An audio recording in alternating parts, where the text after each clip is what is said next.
वीरेन जी हमें ज्वाइन कर चुके हैं। ओके वीरेन जी, मैं आपसे जानना चाहता हूं इन 16 सीटों का चुनाव क्या फीडबैक है आपके पास इन इलाकों से? देखिए, चुनाव तो जीत हार जनता तय करेगी, लेकिन जीत हार के पहले जो सिर्फ फटौवल है और जिस तरह से प्रत्याशियों को लेकर बदलाव घमासान, ये अपने आप में बड़ा आश्चर्य बनता जा रहा है। बेचन जी कह रहे थे, उनकी बात में ये सच्चाई है कि आखिर ये कौन सी परंपरा ऐसी डाली जा रही है कि एक ही सीट पर एबी फार्म 2-2, 3-3 बार लोगों को दिए जाते हैं। इतना भ्रम की स्थिति क्यों बनती है? और ऐसे में विपक्ष कितना मजबूती से चुनाव लड़ पाएगा? क्या वो इस दिन के इंतजार में बैठा है कि जनता उनको अपने आप जिता देगी? कोशिश तो करनी पड़ेगी। आज एसटी हसन का जब से टिकट कटा है तब से वो बगावती रुख में है। मीडिया चैनलों से लेके हर जगह अपने दर्द का इजहार कर रहे हैं। ओवैसी को मौका मिल गया कि मुसलमान का टिकट काट दिया और हिंदू को दे दिया। ये भी सपा पर तोहमत लग रही है, तो उनको हल्ला मचाने का एक मौका मिला। ब्रजेश जी, जो सीटें जीती हुई हैं, जीतने राजनीतिक दलों को ये चीज देखनी चाहिए, खास तौर से समाजवादी पार्टी को, कि अभी तो दुइये फेज का हुआ है, अभी तो पूरा उत्तर प्रदेश पड़ा है। आगे ऐसी कोई स्थिति न बने कि बार बार टिकट बदलना पड़े। इस पर उनको विशेष तौर पर चयन करना होगा अभी से। अब बताइए, रामपुर में जो मोहिबुल्ला नदवी जिनको टिकट मिला है, वो सपा के कभी नेता थे कि नहीं थे तो लोग जानते भी नहीं। आखिरी वक्त में टिकट देने का खामियाजा ये भी होता है कि आपको एक चार्टर प्लेन भी उसके साथ तैयार रखना पड़ता है। ये भी एक नई व्यवस्था आपको देखने को मिलेगी। टांग खिंचाई और गुटबाजी ने जीती हुई प्रभावशाली सीटों पर काफी ज्यादा नुकसान पहुंचाया है समाजवादी पार्टी को। एक आदमी जेल में बैठा है, आजम खां का कोई बयान जेल से आया नहीं है, संदेश आ रहे हैं तरह तरह के। एक जिले में पार्टी के 3-3 नेता नामांकन कर दे रहे हैं।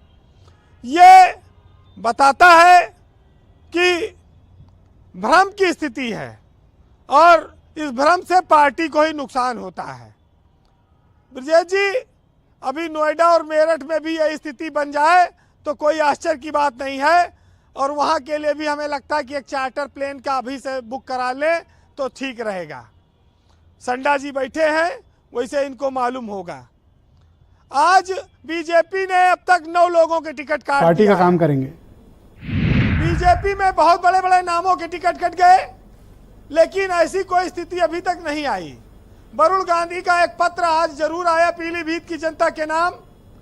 उस पत्र से एक बात साफ संदेश देता है कि वरुण गांधी को अब कहीं आगे अभी कोई टिकट मिलने की गुंजाइश नहीं है, और उन्होंने अपने बेबाक बयानों की लखीमपुर खीरी में जीप चढ़ाए जाने की घटना की एक बड़ी कीमत चुकाई है। ये बहुत साफ है, उनके पत्र से दिखता है। लेकिन बीजेपी सत्ता में है, अनुशासन है, उनके यहाँ टिकट कटने पर भी किसी की हिम्मत नहीं है कि वो विरोध कर सके। जी। अभी चुनाव चढ़ा नहीं है, अभी चुनाव शुरुआत है। अभी से ही इतना जो टिकट को लेके हंगामा है, बवाल है, तो चुनाव लड़ोगे क्या?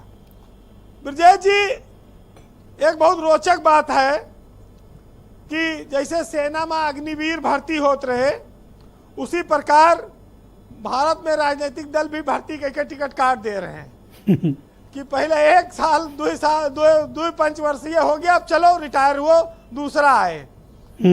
अब जब अग्निवीर योजना आई तो सबसे ज्यादा बढ़ बढ़ के यही लोग उसकी बड़ी तारीफ कर रहे थे। अब अपने ऊपर गुजर रही है तो अब आंसू बहा रहे हैं, अब बोल भी नहीं पा रहे हैं।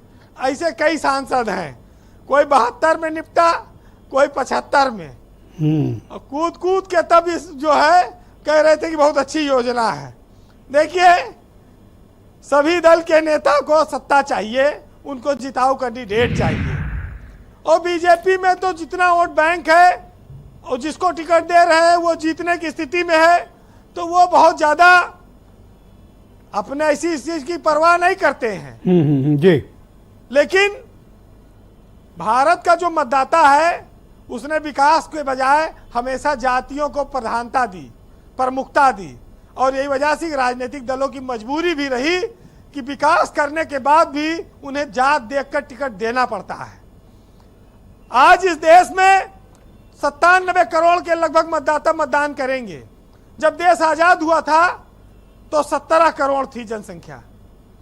अब सोचिए 17 करोड़ से 97 करोड़ मतदाता हो गए हम लोग। मुद्दा क्या है?